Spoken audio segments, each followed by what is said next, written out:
and go, "Oh, dude, you're my ticket out of here. Go ahead, fire." The guy would like freak out. He wouldn't know what to do with that, right? And he would like run away. You know what? I'm not afraid to die. I'm fine with it. I'm looking forward to it. Get me out. Okay, go ahead. Wasn't there a movie about some guy who's so miserable he hired somebody to kill him, and then like he met a great girl and he wanted to keep living, but he Sounds like a Twilight Zone. He couldn't like get a hold of his hired contracted killer. Tell him that it's off, that sounds like a good movie. I want to live now. Yeah. So at the end of his or her term, because women could be Nazarites too, the Nazarite has to bring a sin offering. So if being a Nazir is a sin, why does the Torah offer this Nazarite system?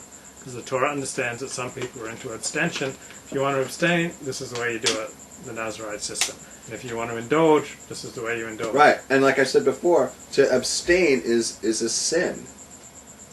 There's nothing in the Torah about the Nazarite abstaining from sex, because this would affect the spouse. He's supposed to refrain from any cutting of hair. This might affect the spouse negatively, but tough titties. I was surprised you used the Lashon of titties, because usually you have much more Lashon Nucky. Yeah. You're very clean, Yeah. I would see like tough nipples there or something. Yeah, but when I saw titties there, I was a little bit taken aback. Yeah, that's not like me. No, that was not. I think I'm having an effect on you. Torah teaches you not only how to pursue pleasure, but how to pursue asceticism. In much of traditional Judaism, there's a move towards like this asceticism. More chumras, more restrictions, more restrictions. There are many Hebrew words for sin. Perhaps the most common is hate. The Hebrew for sin offering, chatat, is a derivative of this word. Chatas. It means missing the mark. That's what hate means. Who says that? Dennis Prager. A failure. What does hate mean? It means does it mean missing the mark? Does it mean missing the mark? The only time I've ever heard anyone use the Lashon, it misses the mark, I'm serious, was by an apologist, right, on MySpace, who tried to make it sound like Judaism has no problem with male homosexuality, right, and was saying that it doesn't mean abomination, right? A toeva doesn't mean abomination. You know what it means? It means it's just missing the mark. Like it's okay. You just he was sticking it somewhere else. You just missed the mark. You were aiming for something. You were meant to be with a woman, and you stuck it in a man's hole, and you just missed the mark. And I wanted to bomb it. And I was like, just say it. Judaism, right, considers male homosexual act an outright abomination. Deserving of the most severe form of the death penalty. Judaism has a problem with that, right? Don't try to apologize for it, but just means missing the mark, right? Did you see there's something about Mary? Of course. Remember how the guy just before going on a date he missed the mark and it ended up in his hair? Oh, I remember the part where he zipped up his zipper and it gives me the creeps every time I see that or think about it because ouch. What are you gonna say? Brett Favre was in there. Brett Favre was I hate Brett Favre. It's like, Brett. He goes like, I'm Brett Favre. Remember that? All right, go ahead. No, I just want to say that Dennis Prager, when he did that, it just looks like bullshit to me. All right, okay. Your favorite guy, D. Medicab, he's paying. He gets the female on female sexual relations. It's forbidden. You can only have sex within Kedushin. Kedushin is only male-female marriage. Right. Female sexual relations with each other, female on female, is not an abomination, and it's not... In fact, it can be kind of hot. And it's not deserving of the death penalty. It doesn't get the death penalty. However, it's strictly forbidden according to the Torah. I catch anyone doing that, I bring them over here, I have a very stiff and stern talking to them. And a video set up. Never do that again. And a video. So the purpose of Jews is to be a kingdom of priests. Jews to be priests to the rest of the world. They're expected to change the world around them, just as people usually moderate their behavior when a Buddhist priest or a Catholic priest is among them.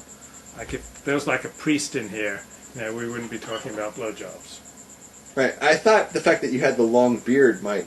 Yeah, supposedly, but... might prevent some of that discussion. But the problem is you know me, so if you didn't know me... the lady is transparent despite his outlook. So what is the purpose of life? Purpose of life? Yeah. It's for the Jews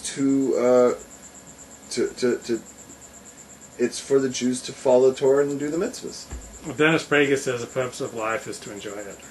Well, Dennis Prager is who cares? Okay. You know, it's like I can probably find you. You want to start quoting like Rosanna Dana next? I mean, or which women are the most? Oprah. What does Oprah say? Which women? Really, you're going to quote from now on. If you quote Dennis Prager, I'm going to quote Oprah. Okay, that's how it's going to go down. Which women are the most likely to pack on the pounds after marriage? Seems to me, black women, Latino women. Is that because I just said Oprah? Orthodox Jewish women. Well, she has a diet plan.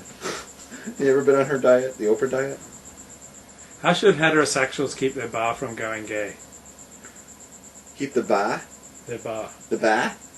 When they get a drink. When did you... Like Barney's Beanery. When did you move to New England? The back. I'm going to the back. They used to have a sign up saying no faggots. They did? Yeah. Barney's Beanery? Yeah. It's like in Gay Town. It's like because they didn't want them taking right over. There. They didn't want them taking over a straight bar. And did it work? Well, yeah. Oh, and then the city threatened to sue them in 1982, so they had to take it down. But it used to be on matchboxes that they gave away too. Were you in there? Is that how you know? No, I read about it. Oh, really? Yeah. Barney's Beanery? Yeah. It's famous. It was on a Columbo. There was an episode of Columbo. He goes in there for chili. So how would you recommend heterosexuals keep their bar from going gay? I think what you have to do in a situation like that is overpower. You have to overpower the number of clientele by advertising it only in places where straights are going to be. Don't advertise it locally. Don't. I'll give you for instance. I'm not going to say names, but I happen to know of like property managers, landlords, who don't want certain people moving into the building. Right? They don't want to rent to a certain... Right, so they don't advertise in black newspapers. So you don't put a for sale sign, for rent sign in the front of the building. Right. Because then anyone who's anyone, apply, it can apply, right? So what do you do? What do you do? You put like on Craigslist. Uh-huh. Right? And you do it like anonymously. And then when they announce that, you know, that they're a certain race or nationality, you can just delete it. Yeah. Right? There's no paper trail. It's nothing, right? Smart, huh? Yeah. That's what Craigslist is for. It's to get around that. That's what Barney's Beanery would do today. If, you know, don't put a sign up, don't advertise locally. Get on Craig's, bring people in from outside, you know. Put up your signs in the valley, you know, or whatever. So, which are your favorite kind of orgasms, clitoral or vaginal? I don't have either of those. But what do you think is more important for women to have? Do you believe there's such a thing as a vaginal orgasm? I'm not an expert in this area. I'm going to leave that to you. Well, stimulating the clitoris. I used to have a biology teacher, he called it the clitoris. So stimulating the clitoris, and for some women, pressure in and around the vagina causes pelvic fullness and body tension to build up to a peak. Orgasm is the point at which all the tension is suddenly released in a series of involuntary and pleasurable muscular contractions in the vagina, uterus, and or rectum. Some women do experience orgasms without contractions. The difference between a clitoral and a vaginal orgasm... Why are we doing this anyways? What brought this up?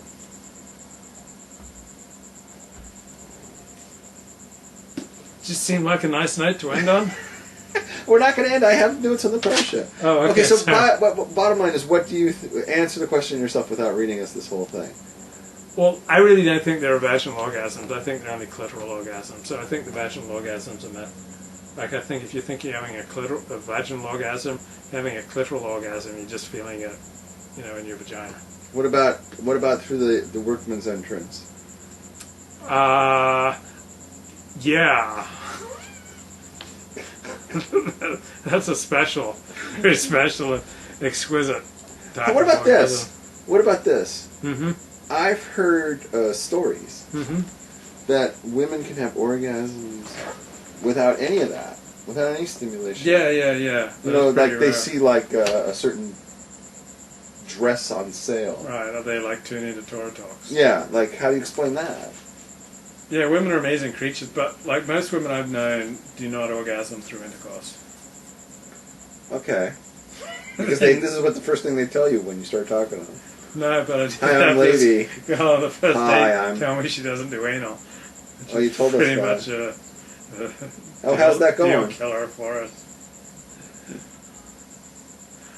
I'm not going to talk about my private life. Oh, never. Okay. Okay, I'm going to add a few